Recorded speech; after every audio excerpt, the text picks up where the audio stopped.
When your paternity is challenged. Part 2. As a leader in God's house, you may be challenged to place a curse on a member of your congregation who offended you, just to prove that you are truly a carrier of God's anointed and must not be touched. You may not even be a church leader, but are challenged to always use your authority as a believer to send evil to those who step on your toes.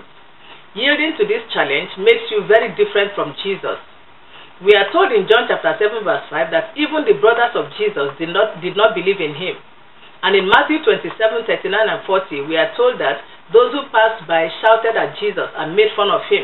They shook their heads and said, "So you are going to destroy the temple and build it again in 3 days? Then save yourself. Come down from the cross if you are the Son of God." However, the fact that his brothers did not believe in him did not make him fight or curse them. Neither did he come down from the cross to prove that he was truly the Son of God. In Luke chapter 9, we are told of how Jesus was not received into a Samaritan village, and 2 of his disciples asked for permission to call down fire from heaven to consume the villagers. Jesus rebuked those disciples.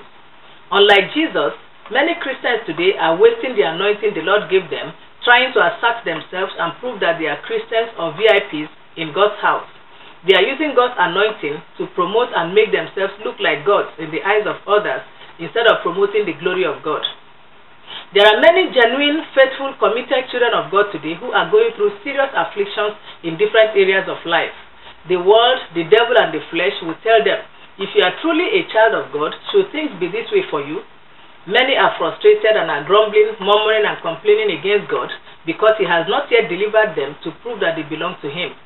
Some have even allowed the devil to convince them that they do not belong to God, and so they have turned their back to him. The assurance that God is your Father does not come from the state of your finances, health, and so on. It also does not come from you calling down God's fire to consume people. It does not come from how many people know you to be a minister of God. Do not look for these and other external things to prove that you are a child of God. There are several scriptures that show the true test of whether God is your Father or not. For instance, John chapter 1 verse 12 says, "But as many as received him, to them gave he power to become the sons of God, even to them that believe on his name." Acts chapter 16 verse 31, "And they said, Believe on the Lord Jesus Christ, and thou shalt be saved, and thy house." If you believe and are sure that Jesus is the Christ, the Son of the living God, if you believe in the sacrifice that he made on the cross for us, if you have accepted him as your personal Lord and Savior, then you are born again and you are a child of God, even if you are not turning stones into bread. Romans chapter 8 verse 14, "For as many as are led by the Spirit of God, they are the sons of God." Being led by the Spirit of God is another proof that you are a child of God. This means that you are not moved by what the world, the devil, and the flesh are suggesting to you.